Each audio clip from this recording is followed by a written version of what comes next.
Once labeled as the failing student of the academy, he shocks everyone during the entrance exam by not only taking first place, but also breaking every record ever set, even surpassing the so-called prodigy. For him, the test feels like child's play. After all, he had already cleared a dungeon alone. His hidden power lies in a unique skill that lets him grow stronger through combat, simply by observing and copying the skills of others. In the beginning, Jae-hyun chose the warrior class. Warriors were the first awakened group and became the most sought-after profession among awakeners. Despite possessing an astounding 97% compatibility with magic, higher even than the famed mage prodigy, he turned his back on his natural affinity and trained as a warrior in the academy. That decision proved disastrous. Over time, mages gained recognition while the growth of awakeners plateaued at the age of 20. Trapped as a D-rank warrior, Jae-hyun was reduced to nothing more than a disposable shield for the mages he once could have outshined. Inside a dungeon, while conversing with his friend, his Aesir system suddenly glitches. An error flashes across his mind, almost like a virus invading his core. At the same time, a mysterious voice urges him to follow the light. The Aesir system itself is no ordinary construct. It's a divine framework tied to the gods of Asgard, Odin, Thor, and their kin. To awakeners, it serves as the foundation of their power, granting humans fragments of divine authority. In essence, it is the mark of being chosen. The system emerged after the appearance of dungeons and monsters born from the great world tree of myth, Yggdrasil. Guided by the mysterious light, Jae-hyun arrives before a massive door. It isn't just any door, it's a treasure gate, the kind that leads to a hidden chamber deep within a high-tier dungeon. Such places usually contain rare or legendary materials, things that could change the fate of an awakener. Inside, Jae-hyun stumbles upon a strange item. At that very moment, the Aesir system partially restores its functions and prompts him to appraise it. Without hesitation, he issues the command, and the system activates just in time. The results leave him stunned. The item is none other than the lost Eye of Odin, the only mythic-grade artifact in existence. Its power grants the user the ability to comprehend and wield the true concept of magic itself. The system further explains an active skill linked to the eye, universal derivation, ranked S. With it, the user can instantly understand runes and magic. More than that, by using a blank card, skills can be copied without any drawbacks. Jae-hyun's thoughts race. Just auctioning this item could end his years of hardship. His days of struggling as a worthless E-rank warrior are finally over. For now, he stores the eyes safely within his system. Leaving the treasure chamber, he reunites with his warrior friend. The guild captain reprimands him lightly for straying off, but he gets away with nothing more than a warning. Still, his friend senses something is off. Jae-hyun, however, keeps a calm facade, brushing off concerns and even promising to treat his comrade to drinks once the raid is over. Deep down, he breathes a quiet sigh of relief. He managed to hide the truth. In a dungeon, laws don't exist. Revealing that he had acquired a mythic-grade item would be no different from inviting death. Before the captain can address the team, disaster strikes. The dungeon shakes violently as a massive explosion erupts, and the structure begins to collapse. Jae-hyun reacts instantly, retreating from the danger. But then, a thick purple mist seeps into the air. It's poison gas. He tries to shout a warning, yet before he can, tragedy strikes. His warrior friend is suddenly stabbed from behind, his lifeless body collapsing onto the cold dungeon floor. Jae-hyun's instincts scream at him. There's only one choice left: escape. As he flees, his mind pieces together the chaos. None of this is a coincidence. Everything points to a single conclusion: a setup. Someone orchestrated this massacre. Out of the poisonous smoke, a cloaked figure steps forward. Without warning, the stranger unleashes a chain of flaming arrows. Jae-hyun barely evades, but one shot grazes his shoulder, leaving him wounded. When the figure finally speaks, recognition slams into Jae-hyun. The betrayer is none other than the job broker, the very man who commissioned him for this raid in the first place. Zhang Wumin greets Jae-hyun with a warm tone, though his eyes carry the hunger of a predator stalking its prey. He apologizes for coming late, but Jae-hyun remains calm, questioning his actions and whether the ambush on the Meteor Guild was his doing. Feigning surprise at first, Wumin then admits the truth without hesitation. He was responsible. Jae-hyun steadies himself, forcing composure as he tries to piece things together. Wumin casually explains it was nothing personal, just a request from a client. Combined with the Meteor Guild's current bad reputation, everything suddenly clicks. Wumin is a dungeon assassin. These killers exploit dungeons as lawless grounds to eliminate targets. For a brief moment, Jae-hyun considers resisting, but the idea dies as quickly as it comes. Wumin is an A-rank mage, among the top 2% in the country, while Jae-hyun is nothing more than a D-rank warrior with no future. If he wants to live, he must think smart. Perhaps he isn't the target. Perhaps, if he promises silence, he can survive. Before Jae-hyun can even speak, a lightning chain tears through the air. His reflex saves him by a fraction of a second. Any delay and he would have been dead. Wumin smirks, mocking him as he reveals the truth. The main target of this assassination is Jae-hyun himself. A barrage of lightning attacks follows, forcing Jae-hyun to dodge desperately. Fear grips him as he questions who could possibly want him dead. Then, an old memory resurfaces, someone calling him a bastard. The bitterness of that memory makes him snap. He demands to know if his father is the client. Wumin freezes for a moment before breaking into sinister laughter. He praises Jae-hyun for figuring it out, saying that's exactly why he likes him. Jae-hyun's face darkens with rage. Another question claws out of him. 5 years ago, in the dead of winter, was it his father who commissioned his mother's murder? This time, Wumin's grin turned sharp. He never expected Jae-hyun to guess correctly, but the truth is clear. His father ordered his mother's death and now wants him gone as well. Without hesitation, Wumin raises his hand, demanding Jae-hyun's last words before execution. Jae-hyun mutters something incoherently. Confused, Wumin leans in, but his expression shifts as his eyes widen. A terrifying wave of mana bursts from Jae-hyun, growing stronger by the second. Sweat forms on Wumin's brow as he hurriedly fires another arrow to end him. The shot flies straight for Jae-hyun's head, but just inches away, the arrow disintegrates into nothing. Shock ripples across Wumin's face. The Acer system announces the Eye of Odin has bound itself to Jae-hyun. Alongside it, he gains a blank card. Wumin screams at the absurdity of his magic being dispersed. Jae-hyun's gaze hardens. Using the blank card, he vows to make Wumin's death as agonizing as possible. The system initiates copying. Instantly, chains of lightning sprouts behind Jae-hyun. Wumin stares in dumbstruck horror. A skill he spent years perfecting is mastered in an instant by a so-called D-rank warrior. Jae-hyun doesn't wait. The chains lash out with ferocity. Wumin counters with his own, but every attempt collapses. Universal derivation activates again and again, dispersing his magic, leaving him wide open for Jae-hyun's counterattacks. In desperation, Wumin summons a blue protective barrier. It too shatters instantly, exposing him. Jae-hyun's chain pierces through, striking him down. Wumin survives the first hit, broken and trembling, ready to beg pathetically for his life. Jae-hyun doesn't let him. He ends it swiftly, leaving the assassin's body crumpled on the dungeon floor. But victory comes at a cost. His stamina and mana are completely drained. His body collapses, death closing in. Then, just like Sung Jinwoo once experienced, a system window appears. A new operating system downloads into him. The Norner system. It offers him a choice, to regress, to return to any point in time he desires. Barely conscious, Jae-hyun accepts. His vision blurs, and suddenly 3 women in white appear before him.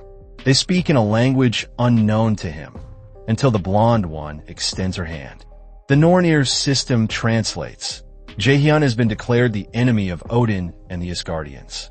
At the same time, he is granted the protection of the Nornir gods. He awakens abruptly, as if from a nightmare. His eyes flutter open, his surroundings unfamiliar, yet familiar at the same time.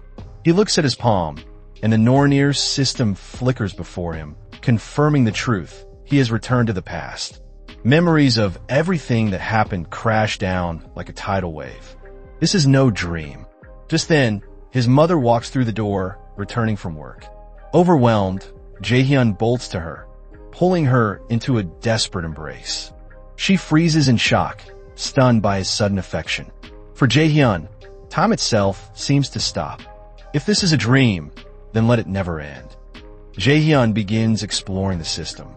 The prompt reveals shocking news. He has regressed to November 15th, 2020. Along with this, a new quest appears. The quest is titled Rest is the Mother of Success. It explains that Jaehyun is now a patient who has returned to the past and must recover 80% of his health.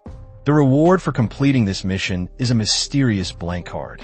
The system now operates under a new name, which instantly sparks his curiosity.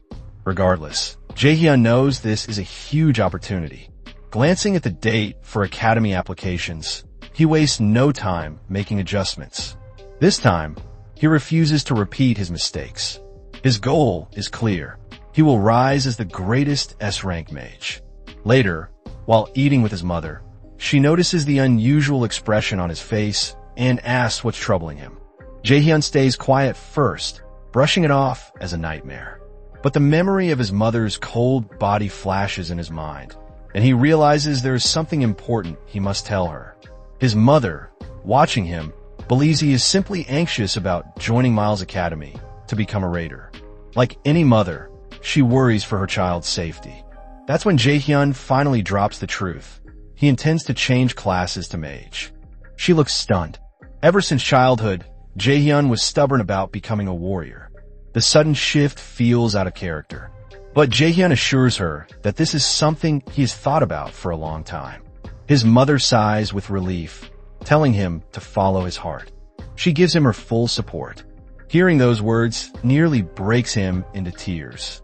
His resolve hardens. He must grow strong, not only for himself, but to face his father, Min Songo, the A-rank raider. Instead of wasting time racing laps, Jaehyun begins intense training, even practicing one-hand vertical push-ups.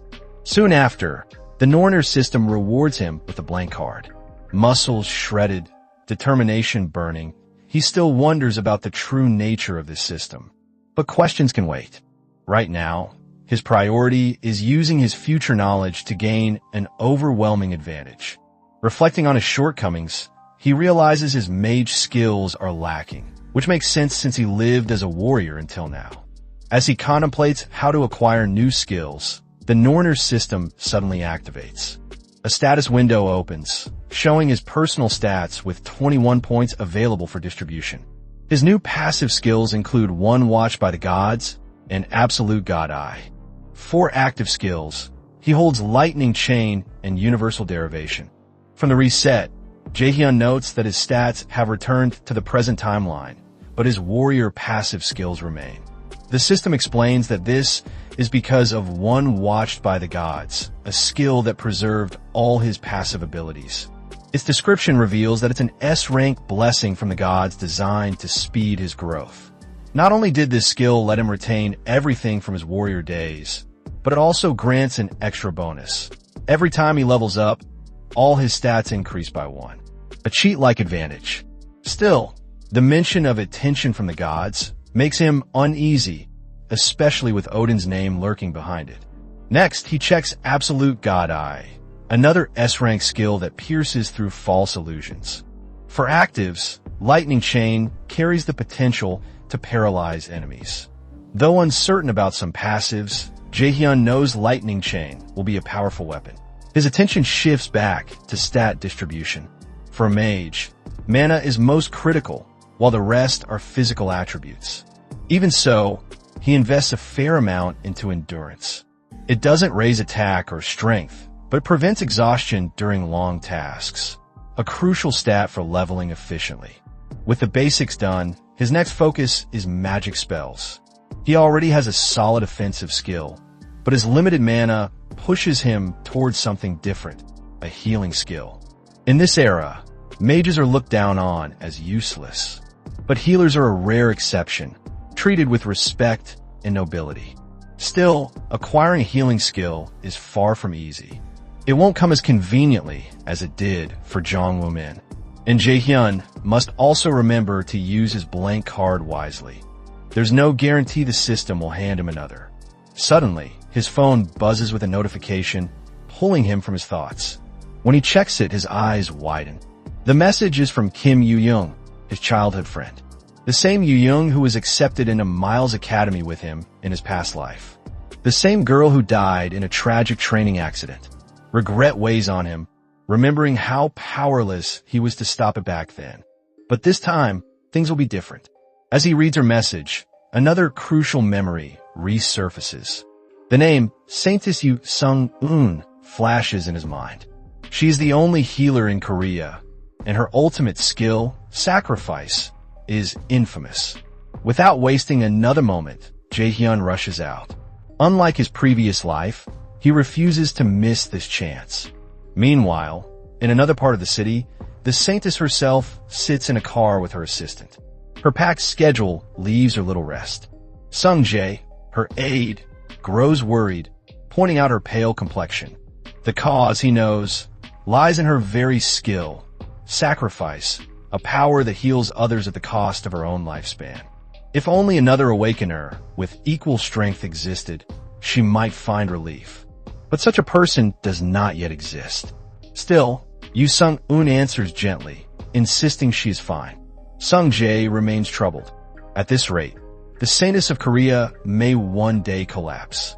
The scene shifts to Jae-hyun and his childhood friend standing in the crowd, waiting for the Saintess.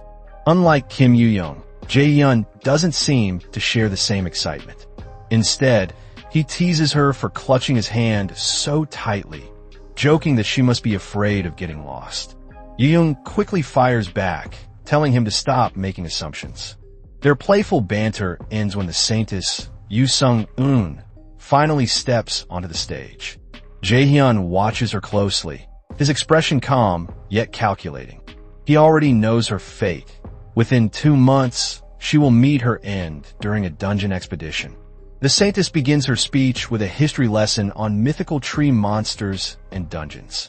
But the real purpose of the event is clear: to encourage more awakeners to become raiders. Only 20% have volunteered, and with the numbers so low, innocent lives remain at risk.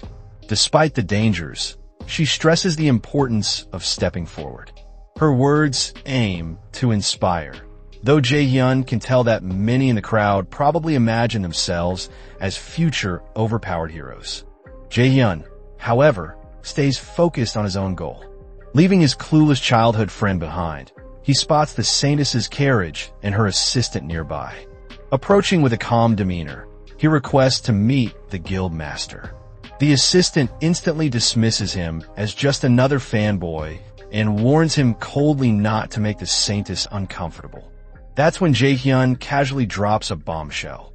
He knows about the Saintess's declining health and even claims he can heal her. His confident tone and smug expression infuriate the assistant, who demands to know how he learned such a secret. Jae-hyun remains composed, pointing out how useless it is to shout. The Saintess herself finally steps in, restraining her assistant. Intrigued, she asks if Jae-hyun is truly capable of curing her. His confident response convinces her to hear him out. They relocate to the guild office, where she invites him to sit. Her aura shifts as she demands an explanation, trying to intimidate him. Yet Jae-hyun remains steady, offering no full truth but assuring her he can treat her illness, though he can only do it once. His boldness surprises her. When asked how, Jae-hyun confidently declares he will copy her skill. The Saintess's expression flickers between disbelief, shock, and curiosity. Her assistant reacts with outrage, reminding Jae-hyun that the Saintess's skill, sacrifice, is not only an S-rank supreme skill, but a unique one. Jae-hyun fully understands why the man is furious. To clear the air, he explains the nature of unique skills. These aren't just supreme S-rank abilities. Unique skills are special powers that belong only to certain individuals or bloodlines. They can't be copied, duplicated, or passed down, except through inheritance. Because of this, unique skills are heavily monopolized, guarded by families or lone individuals like priceless treasures. Even so, Jaehyun insists the man calm down. He wouldn't dare attempt this if he weren't confident. That alone makes the man's veins bulge with rage. Before it escalates further, the saintess intervenes and stops him abruptly. Her eyes narrow as she turns to Jaehyun. She can already guess his plan. He intends to copy her skill in order to heal.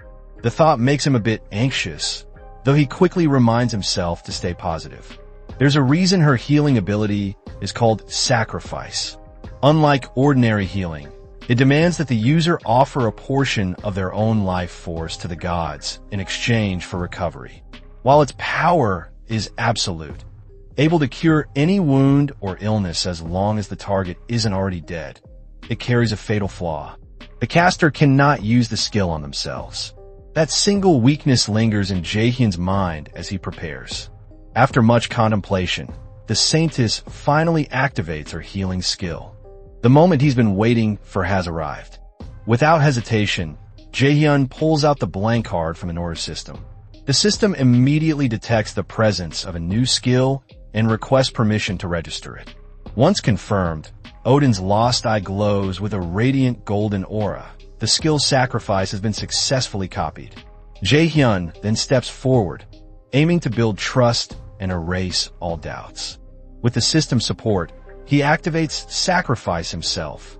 Both the assistant and the saintess freeze. Their expressions shift rapidly, from surprise to shock, and finally, to utter disbelief.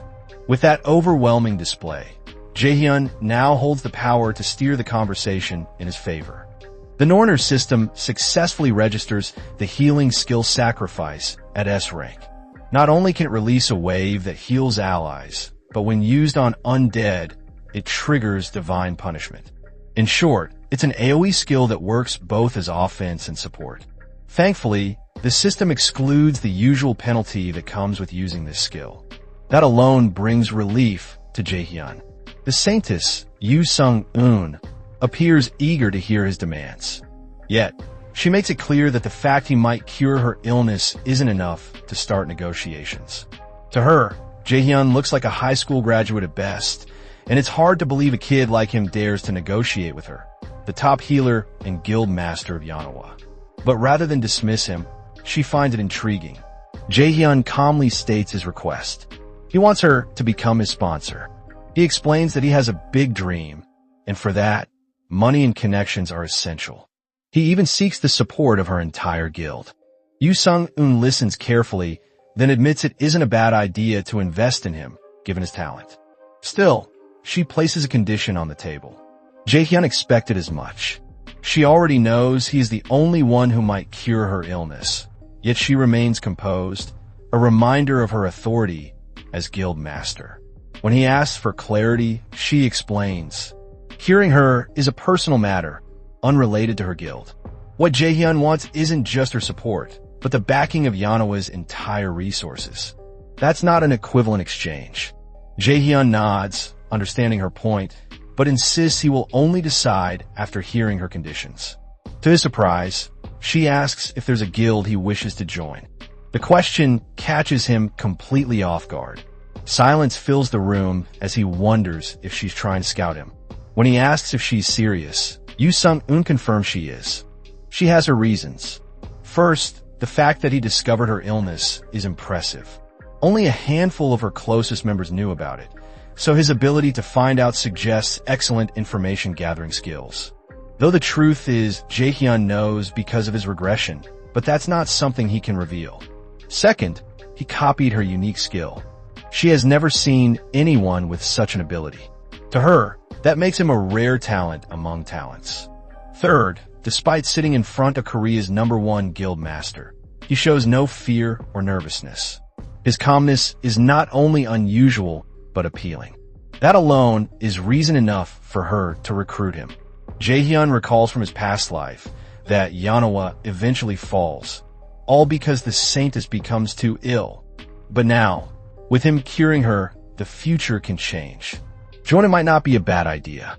Still, he raises one concern. It's illegal to recruit an underage awakener. Yu Sung-un counters with a solution: priority negotiation rights. This system allows a guild to officially support underage awakeners. When they reach adulthood, the guild has first rights to recruit them. It's like reserving a genius before anyone else can. Jaehyun never imagined such a day would come, where he would receive an offer this massive. Seeing him hesitate, Yu Sung-un finds it amusing. She promises to send the documents once they confirm his address, giving him time to consider before signing. Jaehyun, however, insists on healing her before anything else. Her offer is tempting, but his priority remains curing her illness. The assistant looks nervous, still filled with doubt. Even though he witnessed Jaehyun using the skill, it feels impossible. After all, Yu Sung-un's illness is something even those who dedicated their lives to healing couldn't fix. But Jaehyun is built differently. The skill activates, a wave of healing energy bursting from his body. Yu Sung-un immediately feels it. Her assistant's eyes widen in disbelief, regret washing over him as he realizes how wrong he was. He bends a 90-degree angle, apologizing sincerely for doubting Jaehyun. Jaehyun brushes it off, saying that in the same situation, he would have acted the same way. At the same time, the Nornir system confirms success. Her illness is cured. As a bonus, Jaehyun gains a new passive skill, Emergency First Aid, already at level 19. When the healing ends, he tells Yu Sung-un to try moving. She does, and feels light for the first time in ages. All her symptoms are gone. Overwhelmed, she thanks him sincerely. Still, she worries about any penalties from using the skill. Jaehyun simply smiles, assuring her he's fine. If anything happens, she can just heal him. Grateful, Yu Sung-un hands him her business card, asking him to keep in touch and consider her guild's priority negotiation rights. But Jaehyun has another request in mind. The saintess seems to have expected that. The next day comes quickly. Her assistant escorts Jaehyun to an exclusive E-rank dungeon owned by the guild.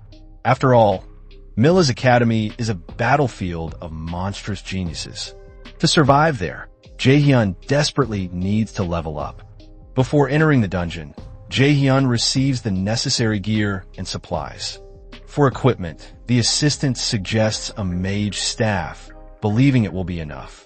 Jaehyun accepts the staff with a nod of thanks, though the assistant still looks uneasy. Even if it's only an E-rank dungeon, letting Jaehyun head in alone feels reckless. He voices his concern, but Jaehyun simply replies that his plan is to level up. The assistant sighs, then materializes a small stone from his Asir storage, a warp stone. He explains that if Jaehyun breaks it during danger, he will be instantly teleported outside the dungeon. As he hands it over, the assistant adds that it's both an apology and a token of gratitude for healing Yu Sung-un. Jaehyun accepts the gift and steps inside the dungeon. At first glance, the aura leaking from the dungeon feels weak. Jaehyun believes clearing it will be simple. But then, the Nornir system suddenly reacts. Dark purple shadows coil around him, dragging him into a swirling void before he can resist. The next moment, Jaehyun finds himself teleported, not in an E-rank dungeon, but in Helheim, Land of the Dead, an A-rank dungeon. Shock spreads across his face. Meanwhile, outside, Yu Sung-un is lost in thought. She still doesn't understand how Jaehyun even knew about the E-rank dungeon, much less why he requested entry. Though it's low-ranked, Jaehyun isn't officially a raider and lacks real combat experience. Despite her worry, curiosity pushes her to wait for any news about his raid. Not long after, a staff member delivers Jaehyun's records. Park Hannah, one of her aides, is stunned that the guild master personally chose to scout him. What surprises her even more is Jaehyun's chosen major, warrior. Yet he somehow wields magic. She blurts out her confusion, then quickly catches herself in front of her subordinate. But the deeper she reads, the the stranger the report becomes. One document lists Jihyun's magical aptitude at an astonishing 97%. She questions its authenticity, but her subordinate confirms it's accurate. The saintess wastes no time. She immediately calls her assistant, instructing him to agree to whatever terms Jaehyun proposes. Not only that, she also decides to personally test his abilities. Meanwhile, in Helheim, Jaehyun struggles to process the sudden teleportation. Before he can make sense of his surroundings, a D-rank skeleton archer emerges from the shadows. Its hollow eyes fix on him as it raises its bow and looses a dark arrow. The poisoned arrow whistles through the air. Jaehyun's warrior reflexes kick in, saving him at the last moment. Anyone else would have been killed instantly. The skeleton archer, dissatisfied with its miss, quickly knocks another arrow. Jaehyun narrows his eyes, realizing the arrows are laced with poison. He activates Sacrifice, sending waves of healing energy around his body. But the situation is already troublesome. From the ground, undead infantry claw their way up, skeletal soldiers rising to join the fight. Just as luck, now he has to deal with two D-rank opponents at once. The archer fires again, another poisoned arrow whistling toward him. This time, Jaehyun snatches it from the air with ease. He scoffs at the pathetic attempt, confidence flashing in his eyes. The moment feels victorious, but regret strikes almost instantly. For more undead warriors appear out of the shadows, wraths, terrifying and relentless. Along with them come a Draugr archer and skeletal soldiers. At this point, the group looks less like stray monsters and more like a full-on raiding party. Thankfully, Jaehyun carries a mage staff. The Nornir system identifies it as C-grade equipment. Far from impressive, but better than nothing. He channels mana into the staff, while explaining that dungeons are modeled after the Seven Realms. Excluding Midgard, the human world, and Asgard, the throne of Odin, the realms include Niflheim, the land of fog and frost; Muspelheim, the realm of fire; Jotunheim, home of the giants; Alfheim, the realm of the light elves; Svartalfheim, land of the dark elves; Vanaheim, dwelling of the Vanir gods. And hidden deep within the coldest abyss of Niflheim lies Helheim, the land of the dead, his current location, ruled by Hel, daughter of Loki. Jaehyun explains why this place terrifies rookie raiders. The undead here refuse to stay dead. They can only be weakened by one thing: holy magic. That thought sparks an idea. Sacrifice, the new skill he gained, carries a holy attribute. Normally a healing spell, but when used against undead, it transforms into a devastating wide-range attack. With that in mind, Jaehyun decides to test it. He activates Sacrifice. A burst of holy energy pierces an undead, instantly erasing it. The Nornir system chimes in. Wrath defeated, 78 experience gained. Without pause, he dashes forward, dodging a strike, only to realize how awkward it feels fighting as a mage. Still, he quickly casts Chain Lightning, frying two wraths in a surge of electricity. The system reports another 140 experience. A grin spreads across his face as a plan begins to form. But the plan collapses the moment an undead archer shatters his mage staff. His eyes widen in disbelief at his blunder. The system acknowledges the kill, but the staff is now useless. All he can do is curse his rotten luck. Replaying the fight in his mind, one truth hits hard. He has no idea how to properly fight as a mage. Still, there's no time to dwell. He focuses on leveling up. With a flick of his finger, Sacrifice activates again. This time, the system automatically senses undead nearby and upgrades the skill into Holy Judgment. From above, blinding pillars of divine light crash down like lightning strikes. Each impact triggers another kill notification, his experience points soaring. The relentless assault continues until his level finally rises. Exhaustion drops him to the ground, but relief follows as his stamina and stats fully recover with the level up. Perfect timing. A smile breaks across his face. Reflecting on the battle, he admits Sacrifice is powerful, But power alone doesn't mean mastery. He pushes the thought aside, more concerned with a bigger mystery. Why did the Nornir system transfer him to Helheim in the first place? Reaching for his warp stone, a sudden murderous aura freezes him in place. Cold sweat drips down his neck. Something is coming. Most likely, the dungeon boss. An overwhelming pressure slams down, forcing him to his knees. His body refuses to move. A massive shadow engulfs him as the system alerts him. The boss has appeared. The Nightshade. The warning flashes red. The level difference is too high. Escape immediately. Jaehyun scrambles for his inventory. Just as he is about to activate the warp stone, the Nightshade strikes with the force of a debt collector, shattering his only escape. Blood fills his mouth, his body broken from a single hit. The system suggests a recovery item, but what good would that do?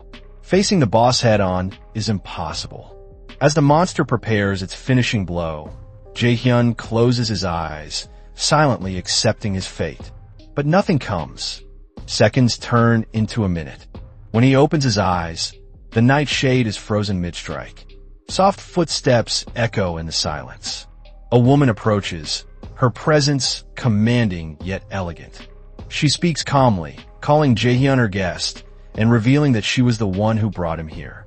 The figure is none other than Hel, daughter of Loki. Her eyes fix on Jaehyun as she addresses him. The child of destiny, bearer of the adversary's fate.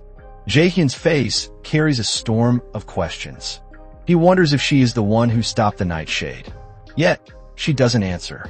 Instead, her eyes light up with curiosity. The child of destiny, the one destined to kill him, is nothing more than a mere boy. Hel senses the potential hidden within his magic, but it is nowhere near strong enough to rival an Asgardian. She cannot understand why her father, Loki, would choose this boy of all people. Meanwhile, Jaehyun struggles to keep his eyes open. Blood loss weakens him. Yet he clenches his teeth and pushes forward, fueled by nothing but revenge. Hel finds herself entertained by the defiance etched across his face. She enjoys that look, but her words remain merciless. He is far too weak. The final battle, Ragnarok, draws closer with every passing moment, and Jaehyun must become stronger. If he fails, Hel promises that she herself will be the one to end him. Confusion clouds his expression. He still doesn't know who this mysterious woman is. Hel, however, decides to give him another chance. To her, he is an essential piece on the board. She demands he grow stronger, return, and face the Nightshade. If he succeeds, she promises to grant him a special gift. At that exact moment, the Nornir system issues Jaehyun his very first main quest, Hel's Trial. Its description is simple yet terrifying. Defeat the Nightshade, earn Hel's recognition, and claim her special gift. Mission difficulty, C rank. Time limit, 2 months. Before sending him off, Hel reminds him once more of his fate, chosen by the Nornir themselves. In the very next scene, Jaehyun jolts awake, finding himself back at the dungeon's entrance. Shock floods his face as he notices his injuries are completely gone. Only after calling on the Nornir system does he realize that everything he experienced was real. Even more shocking is the truth. The woman inside the dungeon was Hel, the goddess of death and ruler of Helheim. But her words linger in his mind. What did she mean by child of destiny? Why did Loki choose him? None of it makes sense. The only thing clear is the path ahead. He must become stronger. Defeating a Nightshade in just 2 months won't be easy, but at least he has a goal. Still, there's a problem. Everything about his fighting style is wrong. His foundation as a mage is non-existent. He doesn't even know how to properly fight as one. His next plan is simple: learn the basics. With that thought, he prepares to contact the Saintess. Just before sending a message, a notification from her assistant arrives. The Saintess has already arranged a meeting with him personally. Jaehyun wastes no time accepting and even plans to ask her for a favor. The scene shifts to the next day at the Yeo-Wa Guild. Jaehyun already suspects the reason she reached out first. It must be connected to his awakening profile, a shocking 97% mage aptitude. He recalls the only reason he once chose the warrior path was because of indecision. At the time, there was no real reason to walk the road of a mage. Arriving at the meeting place, Jaehyun is taken aback. Yu Sung-eun, the saintess herself, stands fully geared and waiting for him. Our boy admits it feels nice meeting the saintess again. Yu Sung-eun, calm yet curious, asks if the contract terms suit him. To him, the offer is more than generous, almost unreal. A monthly allowance, unlimited access to B-rank weapons with free repairs, and an 80% profit split in future rates. Such benefits are usually reserved for A-rank raiders, yet they are handed to him. Still, our boy doesn't agree immediately. Instead, he places one condition. The saintess listens, her interest piqued. While speaking, he assumes she's already seen his profile. He explains that he recently switched from warrior to mage, and though the class change excites him, he still lacks proper understanding of casting magic. To put it simply, he boldly requests the saintess herself to become his personal tutor.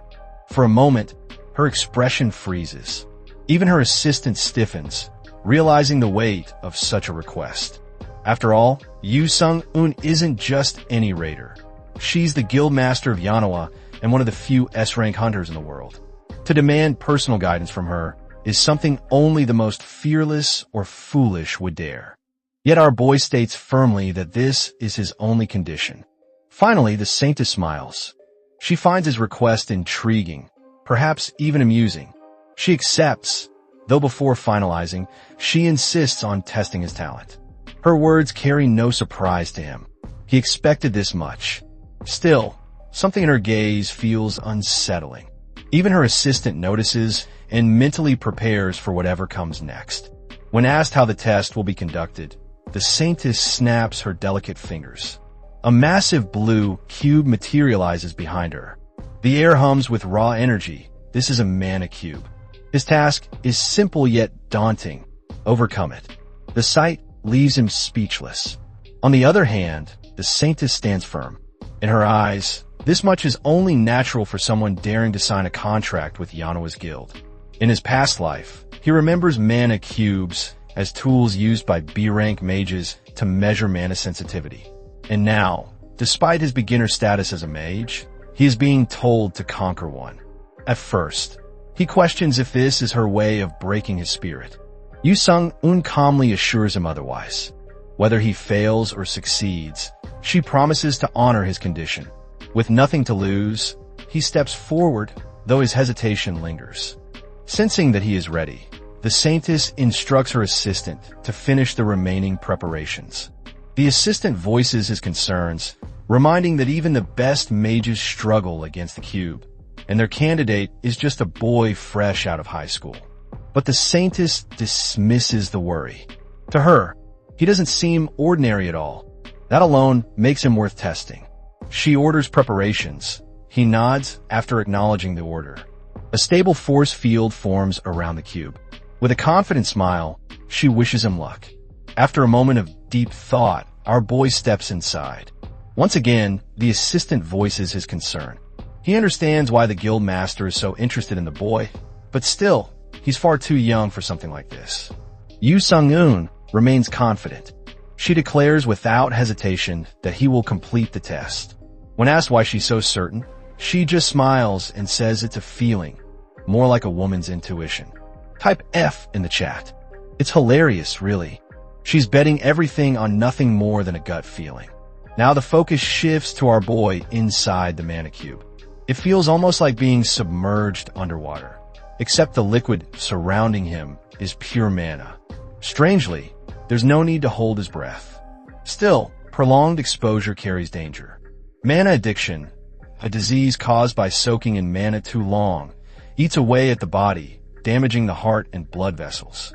Mana might be as essential as water for activating skills and spells, but continuous exposure is lethal. The priority is clear. Escape before symptoms appear. He recalls that the way out lies in finding a hidden door among the swirling whirlpools. Closing his eyes, he focuses on sensing the wavelength that leads outside. But something unusual catches his attention. One whirlpool pulses with a completely different energy. At its core lies a radiant crystal, glowing so intensely it seems capable of holding an entire ocean of mana. Our boy stares, realizing the immense power sealed within it. Meanwhile, outside the cube, the saintess and her assistant continue their discussion. Yu Sung-un places her bet confidently on him clearing the trial. To her, success is inevitable. The assistant, however, feels she's pushing too hard. He doesn't doubt the boy's potential, but this test is still excessive. With concern, he asks how long she thinks it will take. She answers calmly, 40 minutes. That's her estimate, the same as the nation's fastest record. He nods, weighing the possibilities. Two outcomes seem certain. Either the boy collapses under the pressure, or he smashes a new record. At this point, the assistant can practically read her thoughts like an open book. But before they can exchange another word, the mana cube trembles violently. Cracks spread across its glowing walls. The assistant's eyes widen in shock, disbelief clear on his face. Both share a look of bewilderment. Then he checks the timer. His phone nearly slips from his hand. Barely 10 minutes have passed. 10. And the mana cube is already breaking apart. Now both stand frozen, wondering the same thing. Just what in the world is happening inside? If you made it this far and feel the video is worth it, don't forget to show some love by hitting the like and subscribe buttons. Until the next recap,